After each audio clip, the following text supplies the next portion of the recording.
Good afternoon, students. Today we will continue our second lesson of history, nationalism in India, and we will complete this lesson today. The sense of collective belonging. Nationalism spreads when people begin to believe that they are all part of the same nation. History and fiction, folklore and songs, popular prints and symbols all played a part in the making of nationalism. Finally, in the 20th century, the identity of India came to be visually associated with the image of Bharat Mata. Bankim Chandra Chattopadhyay created the image, and in the 1870s he wrote Vande Mataram as a hymn to the motherland. Abhindranath Tagore painted his famous image of Bharat Mata, portrayed as an ascetic figure. She is calm, composed and divine and spiritual. In late 19th century, India nationalists began recording folk tales sung by birds and toured villages to gather folk songs and legends. During the Swadeshi movement in Bengal, a tricolor flag, red, green and yellow, was designed, which had 8 lotuses representing 8 provinces of British India and a crescent moon representing Hindus and Muslims. By 1921, Gandhiji designed the Swaraj flag, a tricolor, red, green and white, and had a spinning wheel in the center, representing the Gandhian ideal of self-help. Now we learn in descriptive manner. The sense of collective belonging came through the experience of united struggles, but there were also a variety of cultural process through which nationalism captured people's imagination. History and fiction, folklore and songs, popular prints and symbols all played a part in the making of nationalism. Understand now? All these things, they make the sense of nationalism. The identity of the nation, as you know, is most often symbolized in figure or image. In first lesson, French Revolution, we have also learned and saw the figures, and by figures they explained or they portrayed their nation. This helps create an image with which people can identify the nation. It was in the 12th century, with the growth of nationalism, that the identity of India came to be visually associated with the image of Bharat Mata. And in your book also, they gave the picture of Bharat Mata portrayed by Abhindranath Tagore. The image was first created by Bankim Chandra Chattopadhyay. In the 1870s, he wrote Vande Mataram as a hymn to the motherland. Later, it was included in his novel Anand Mat and widely sung during the Swadeshi movement in Bengal. Moved by the Swadeshi movement, Abhindranath Tagore painted his famous image of Bharat Mata. In this printing, Bharat Mata is portrayed as an ascetic figure. She is calm, composed, divine and spiritual. In subsequent years, the image of Bharat Mata acquired many different forms as it circulated in popular prints and was painted by different artists. Devotion to this mother figure came to be seen as evidence of one's nationalism.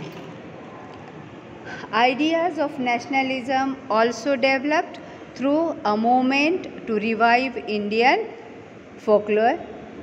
The late 19th century, India nationalists began recording folk tales sung by birds, and they toured villages to gather folk songs and legends. These tales, they believed, gave a true picture of traditional culture that had been corrupted and damaged by outside forces. It was essential to preserve this folk tradition in order to discover one's national identity and restore a sense of pride in one's past. In Bengal, Rabindranath Tagore himself began collecting ballads, nursery rhymes and myths and led the movement for folk. As the national movement developed, nationalist leaders became more and more aware of such symbols in unifying people and inspiring in them a feeling of nationalism. During the Swadeshi movement in Bengal, tricolor, red, green and yellow was designed. It had 8 lotuses representing 8 provinces of British India and a crescent moon representing Hindus and Muslims. By 1921, Gandhiji had designed the Swaraj flag. It was again a tricolor, red, green and white, and had a spinning wheel in the center representing the Gandhian ideal of self-help. Carrying the flag holding in a loft during marches became a symbol of defense. Another means of creating a feeling of nationalism was through reinterpretation of history. By the end of 19th century, many Indians began feeling that to instill a sense of pride in the nation, Indian history had to be thought about differently. The British saw Indians as backward and primitive, incapable of governing themselves. In response, Indians began looking into the past to discover India's great achievements. They wrote about the glorious developments in ancient times when art and architecture, science and mathematics, religion and culture, law and philosophy, crafts and trade had flourished. This glorious time, in their view, was followed by a history of decline when India was colonized. These nationalist histories urged the readers to take pride in India's great achievements in the past and struggle to change the miserable conditions of life under British rule. These efforts to unifying people were not without problems. When past being glorified was Hindu, when the images celebrated were drawn from Hindu iconography, then people of other communities felt left out. Understand, beta? This is very easy. I thought you can understand this. And you have any difficulty, you ask. Now we see this in Hindi. सामूहिक संबंध या सामूहिक अपनेपन का भाव। सामूहिक अपनेपन की भावना आंशिक रूप से संयुक्त संघर्षों के चलते पैदा हुई थी। इनके अलावा बहुत सारी सांस्कृतिक प्रक्रिया थी, मतलब बहुत सारी संस्कृति से जुड़ी हुई चीज़ें थी जिनके ज़रिए राष्ट्रवाद लोगों के दिमाग में छा गया। अब इसमें क्या क्या आता है, तो इतिहास, साहित्य, लोक कथाएँ, लोकगीत, चित्र व प्रतीक, सभी ने राष्ट्रवाद को बनाने में अपना योगदान दिया था। जैसा कि आप जानते हैं, राष्ट्र की पहचान सबसे ज़्यादा किसी तस्वीर में अंकित की जाती थी। जैसे हमने फ्रांसीसी क्रांति में देखा कि फ्रांसीसी क्रांति में भी उन्होंने चित्र के द्वारा अपने राष्ट्र की भावना को दर्शाया था। इसमें लोगों को एक ऐसी छवि गढ़ने में मदद मिलती है जिसके जरिए वे राष्ट्र को पहचान सकते हैं। 20वीं सदी में राष्ट्रवाद के विकास के साथ साथ भारत की पहचान भी भारत माता की छवि का रूप लेने लगी। इस छवि के निर्माण का आरंभ बंकिम चंद्र चट्टोपाध्याय ने किया था और 1870 के दशक में उन्होंने मातृभूमि की स्तुति के रूप में वंदे मातरम गीत लिखा था। बाद में उन्होंने अपने उपन्यास आनंद मठ में इसे शामिल कर लिया। यह गीत बंगाल में स्वदेशी आंदोलन में खूब गाया गया। स्वदेशी आंदोलन की प्रेरणा से अवनींद्रनाथ टैगोर ने भारत माता की विख्यात छवि को चित्रित किया। आपके किताब में भी वो छवि जिसको उन्होंने पेंट किया है वो दी है बेटा, आप देखोगे तो आपको समझ में आ जाएगा। इस पेंटिंग में भारत माता को एक सन्यासिनी के रूप में दर्शाया गया है। वह शांत, गंभीर, दैवी और आध्यात्मिक गुणों से युक्त दिखाई गई है। आगे चलकर जब इस छवि को बड़े पैमाने पर तस्वीरों में उतारा जाने लगा और विभिन्न कलाकार यह तस्वीर बनाने लगे तो भारत माता की छवि अलग अलग रूप ग्रहण करती गई। इस मातृ छवि के प्रति श्रद्धा को राष्ट्रवाद में आस्था का प्रतीक माना जाने लगा। राष्ट्रवाद का विचार भारतीय लोक कथाओं को पुनर्जीवित करने के आंदोलन से भी मजबूत हुआ। 19वीं सदी के आखिर में राष्ट्रवादियों ने भाटों व चारणों द्वारा गाई सुनाई जाने वाली लोक कथाओं को दर्ज करना शुरू कर दिया। वे गीतों व जनश्रुतियों को इकट्ठा करने के लिए गांव-गांव घूमने लगे और उनका क्या मानना था कि यही कहानियाँ हमारी उस परंपरागत संस्कृति की सही तस्वीर को पेश करती है जो बाहरी ताकतों के प्रभाव से भ्रष्ट और दूषित हो चुकी है। अपनी राष्ट्रीय पहचान को ढूंढने और अपने अतीत में गौरव का भाव पैदा करने के लिए इस लोक परंपरा को बचा कर रखना ज़रूरी था। जैसे जैसे राष्ट्रीय आंदोलन आगे बढ़ा, राष्ट्रवादी नेता लोगों को एकजुट करने और उनमें राष्ट्रवाद की भावना भरने के लिए इस तरह के चिन्हों और प्रतीकों के बारे में ज़्यादा जागरूक होते चले गए। बंगाल में स्वदेशी आंदोलन के दौरान एक तिरंगा तैयार किया गया जिसमें हरा, पीला और लाल रंग शामिल किया गया था और इसमें ब्रिटिश भारत के 8 प्रांतों का प्रतिनिधित्व करते कमल के 8 फूल और हिंदू व मुसलमानों का प्रतिनिधित्व करता एक अर्धचंद्र दर्शाया गया था। 1921 तक गांधी जी ने भी स्वराज का झंडा तैयार कर लिया था। यह भी तिरंगा पर इसमें सफ़ेद, हरा और लाल रंग था। इसके मध्य में गांधीवादी प्रतीक चरखे को जगह दी गई थी जो स्वावलंबन का प्रतीक था। इतिहास की पुनर्व्याख्या राष्ट्रवाद की भावना पैदा करने का एक और साधन थी। कैसे? 19वीं सदी में लोग महसूस करने लगे, भारतीय लोग ये महसूस करने लगे कि भारतीय इतिहास को राष्ट्र के प्रति गर्व को दर्शाने के लिए भारतीय इतिहास को अलग ढंग से पढ़ाया जाना चाहिए और इसलिए उन्होंने क्या किया, अंग्रेज़ों की नज़र में भारतीय पिछड़े हुए और आदिम लोग थे जो अपना शासन खुद नहीं संभाल सकते। इसके जवाब में भारत के लोग अपनी महान उपलब्धियों की खोज में अतीत की ओर देखने लगे। मतलब ब्रिटिशों की जो कल्पना थी कि भाई भारत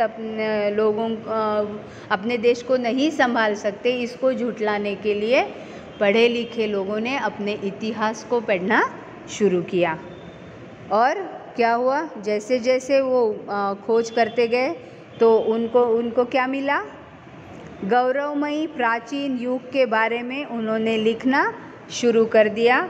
और जब उनको कला, वास्तुशिल्प, विज्ञान और गणित, धर्म और संस्कृति, कानून और दर्शन, हस्तकला और व्यापार फल फूल रहे थे, उनका कहना था कि इस महान युग के बाद पतन का समय आया और भारत को गुलाम बना लिया गया। इस राष्ट्रवादी इतिहास में पाठकों को अतीत में भारत की महानता व उपलब्धियों पर गर्व करने और ब्रिटिश शासन के तहत दुर्दशा से मुक्ति के लिए संघर्ष का मार्ग अपनाने का आह्वान किया जाता था। बेटा ये आ रहा है ना समझ में?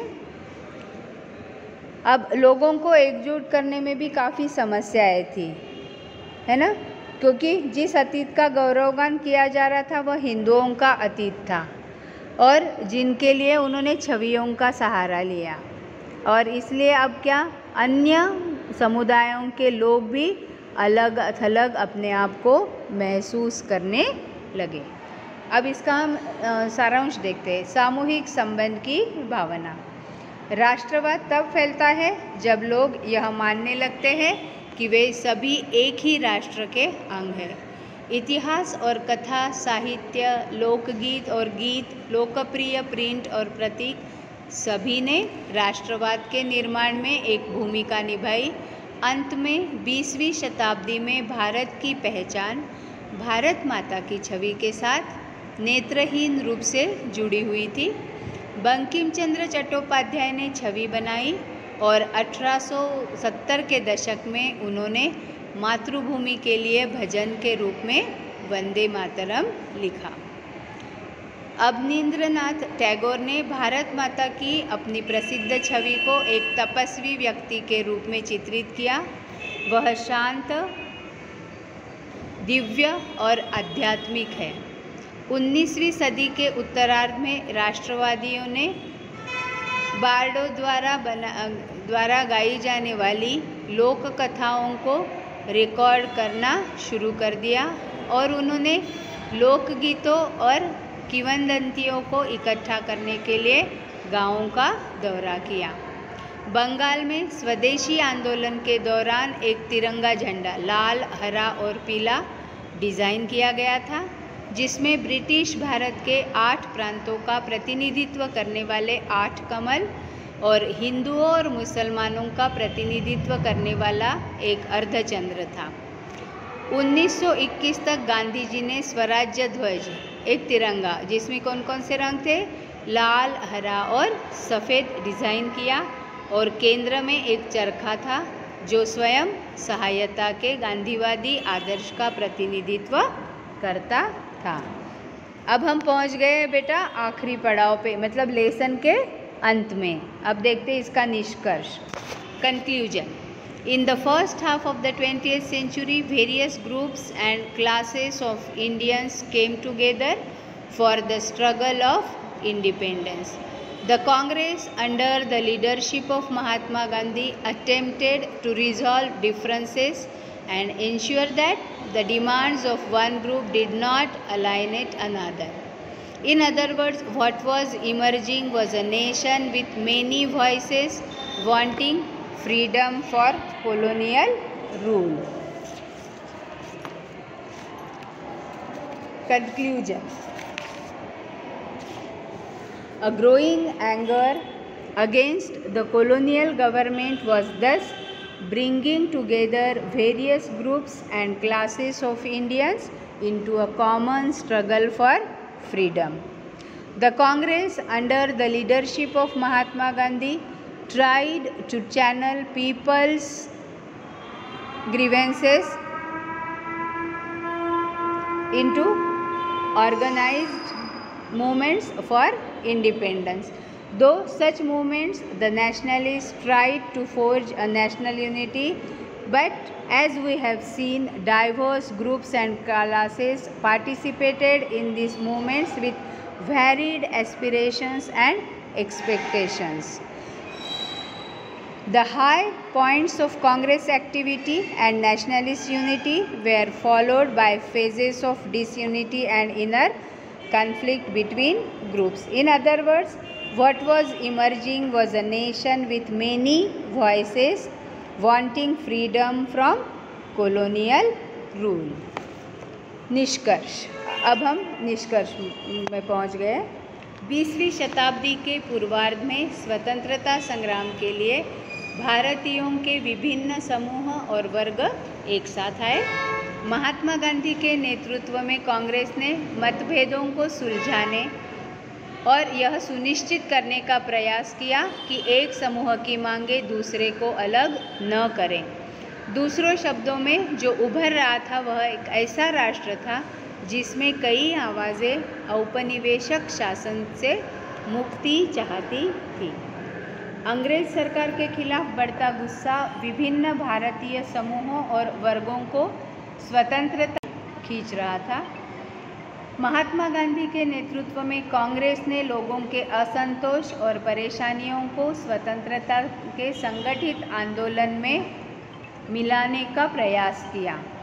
उन्होंने आंदोलन के ज़रिए पूरे देश को एकता के सूत्र में पिरोने का प्रयास किया, लेकिन जैसा कि हमने देखा, इन आंदोलनों मुक्ति की चाह रखने वाली बहुत सारी आवाज़ों का भंडार था। और आखिरी में बेटा आपके इसमें दिया है, देखो, भारत छोड़ो आंदोलन। ये भारत छोड़ो आंदोलन ये भी गांधी जी द्वारा चलाया गया, पर ये ना बाकी दो आंदोलनों से बहुत भिन्न था। कैसे भिन्न था?